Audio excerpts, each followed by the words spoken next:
So, Amazon just announced they're developing Lars of the Stars, and I need to talk about it because I actually pitched an idea for this show years ago to my friends and family. If you're new here, welcome. This is Things I'll Take It From Here, the podcast where I unpack the wild choices behind the stories we can't stop talking about, from spiraling over character arcs to plot twists that haunts the group chat. And sometimes I pitch how I change the story or build upon them. If this sounds like your kind of chaos, go ahead and follow or subscribe so you don't miss an episode.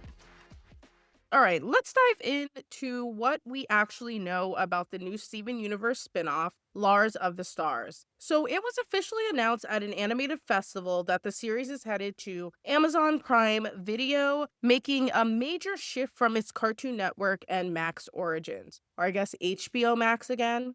We'll see. Rebecca Sugar is back with Ian Jones Cordy. Together, they will both serve as executive producers. So, the original creative vision is firmly in the driver's seat for this spinoff. The story will follow Lars, a newly pink, newly empowered, now captaining the off colors. So, think smuggling and pirate missions in space. What's still TBD is the casting details, a trailer or visuals, and also the release window. I couldn't find much about the series beyond that, but I'm super excited to see what they do. So now that we know what Lars of the Stars is going to kind of shape up to be and unpack all of the information that we know as of right now, let's talk about what the galaxy might actually look like in this post-Steven era. And of course, that means we have to talk about the diamonds. Because before Steven, they weren't just rulers, they were god empresses of the galaxy. They built their empire through planetary colonization, the shattering of dissenters, and ranking every life form by usefulness. That's not just authoritarian, that's eugenics. Or should I say, eugemics?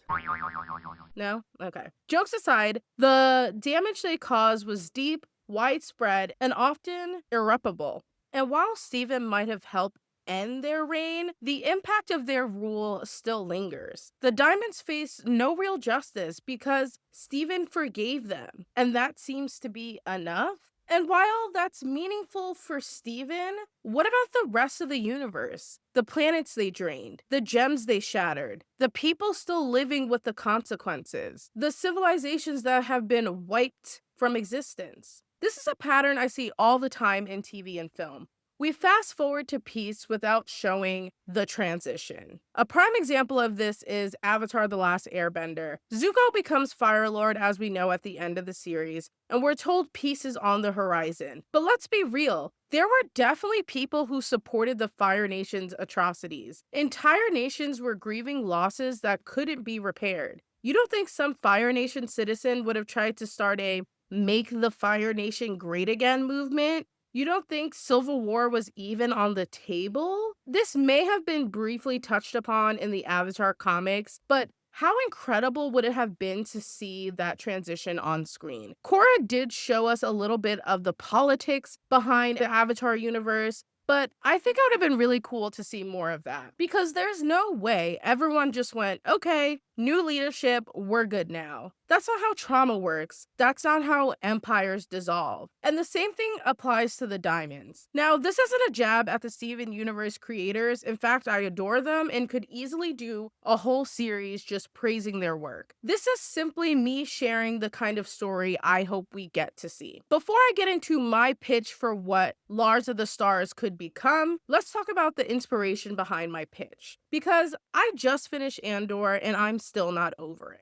Andor shows how empires rise not just through violence, but through fear, silence, and bureaucracy, and also people just looking away. It breaks down the machinery of authoritarian power, propaganda, surveillance, economic control, and the illusion of safety. It doesn't just tell you how an empire works, it shows you how it survives. And most importantly, it shows how rebellions start. And it's not usually with grand heroes, but with ordinary people making making dangerous, quiet decisions that build into something bigger. Now, imagine if Lars of the Stars took that same approach. Not just epic space chases, but a deeper look at how Lars and his crew confront the remnants of the Diamond Empire. To build out this vision, I'm also drawing inspiration from real world history because we've seen what happens when oppressive systems fail and the aftermath isn't always clean. Take post apartheid South Africa. The regime ended, but the trauma didn't. Economic inequality and institutional racism and generational grief still shape the country. The Truth and Reconciliation Commission helped, but it wasn't perfect. Healing takes time, and not everyone agrees on what justice actually looks like. In post Nazi Germany after World War II, there wasn't just peace, there were war crime tribunals, denazification campaigns, education reforms, and even with all of that, neo Nazi ideology still found a way to resurface. Dismantling fascism isn't just about winning a war, it's about changing the systems and the culture that allowed it to thrive in the first place. If Lars of the Stars is really going to explore the past, present, and future of this universe, as we've seen hinted online, let's not hold back. This shouldn't just be a continuation of Lars's arc, it should be a post-imperial odyssey, a galaxy-wide reckoning that's about power, survival, memory, and what comes after the fall. In my pitch, Lars and his crew aren't just smuggling illegal cargo, they're moving through the fault lines of a galaxy still haunted by the Diamond's legacy. Each episode would drop them into a different pocket of history and progress. Some places are healing, others are in denial, and a few are ready to reignite the war. And because the show spans the past, present, and future, it doesn't have to follow a straight timeline. It could weave these eras together, threading stories across generations, traumas, and systems that refuse to die quietly.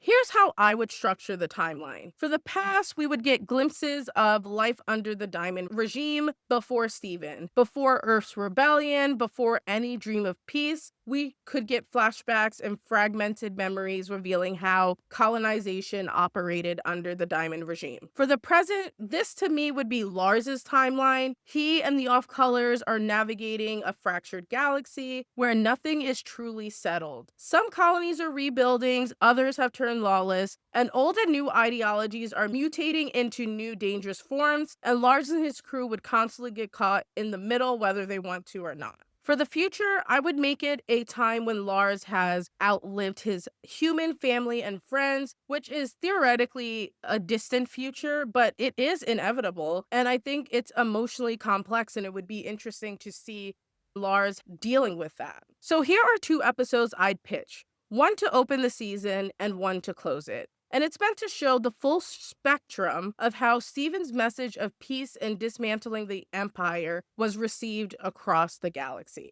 Okay, so my first episode would kick off with Lars and the Off-Colors on a new mission. Steven flagged this old lunar colony for follow-up. They were invited to join a big galaxy-wide peace initiative, but they never responded. So Steven, in a quick cameo moment, for us fans, asked Lars to check in with the lunar colony. When they arrived, the truth is bleak. This lunar colony was once a gem mining site. The colony was drained and abandoned, and the gems and native life forms that were left behind have been surviving on very little for generations. Over time, resentment becomes culture, and the diamonds aren't just history here, they're the monsters in every bedtime story. So Lars tries to open a dialogue. He brings up Steven's invitation and the peace initiative. The council doesn't even hesitate. They say, yeah, we got the message, we ignored it. To them, it wasn't hope, it was damage control. A performance to ease homeworld's guilt, not to help those still living in the ruins they left behind. And they thought, you know what, this is just all of that wrapped in celebration to bury the past. And Steven, they don't trust him. They don't see him as a savior, especially since he's half human. They say, what happens when he's gone? Who's going to keep the diamonds in check then? They decide to allow Lars and his crew to stay the night, but they say by morning, you guys have to leave. Then comes the twist. One of the off colors uncovers something. The council showed an edited version of Stephen's message to the public. They cut out all of the real parts, which was offers of aid and rebuilding and peace. What aired made it seem like Stephen was inviting them to a shallow celebration. They also erased Stephen's deeper vision, a new era built on compassion, trust, and radical forgiveness. Messages like, no one is beyond redemption. Peace begins when we let go of the past. Anything can be fixed with a hug, and forgiveness makes us stronger. And at the end of the message, Stephen invites them to Earth for a party with dancing and music and, of course, cake to initiate a dialogue about real change for their colonies. So Lars and his crew decide to broadcast the real message so people can decide for themselves what they want to do. Later, Lars and the off-colors address a crowd that forms around their ship. They share stories of hardship they endured under the old empire and the progress they've witnessed since. They speak of hope, of change, and why they still believe the future can be different. When they finish, a small voice breaks the silence. What's cake? Lars pauses, caught off guard. He starts to explain something about sweetness and birthdays and about a time Bismuth made a cake that tasted like a sugar brick. But words aren't enough, so instead, he heads into the ship's tiny kitchen and puts together a cake out of ration packs, protein cubes, and something vaguely fruity. When he offers a slice to the kid that asks what's cake, the kid's face lights up after the first bite, and the crowd chuckles and the tension softens. A council member approaches saying, we thought we were protecting our people from false hope, but maybe we cut them off from the real kind too. Lars just nods and cuts a piece of cake for them. A quiet gesture, a peace offering. Not just dessert, but a symbol of trust and of starting small. For the season finale, it would involve a planet that kind of is the opposite of the lunar colony. The lunar colony only heard a distorted version of Stephen's message. This next world embraced it fully, replaying it, memorizing it, and building their entire society around it. So Lars arrives on a planet that seems too perfect. The people are kind, but too kind. The streets are peaceful, but too quiet. At first, it feels like a success story, proof that Stephen's message took root somewhere. But beneath the surface, something's wrong. The entire society is built around Stephen's message played on a loop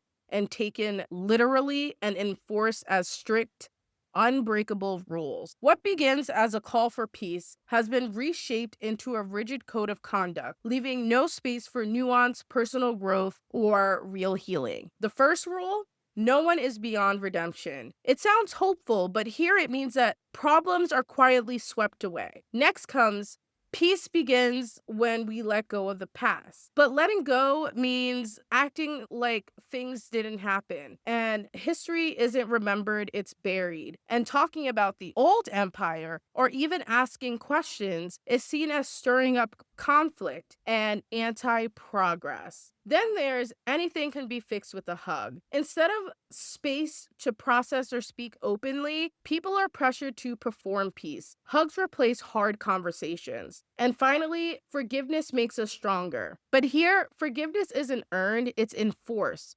Holding on to fear or anger is seen as selfish and even criminal. And when someone breaks one of these peaceful rules, they're sent to a special facility for rebalancing. It's not violent, it's worse. They're shown Stephen's message over and over and over again. And they're told to smile, told to repeat the ideals, told that their feelings are wrong until they stop having them. In this episode, Lars is forced to confront a world where Stephen's legacy has been twisted into strict rules. Things take a turn when one of his crew members is taken in for rebalancing. Now, Lars must face the cult-like leadership and stop them from weaponizing Stephen's ideals and rescue his crew before it's too late. These two episodes mirror each other. One world that never received Stephen's message, and one that clung to it so tightly, it lost the meaning behind it. I decided to go in this direction to explore even more of the post-Empire landscape. I'd include an episode also probably where Jasper leads a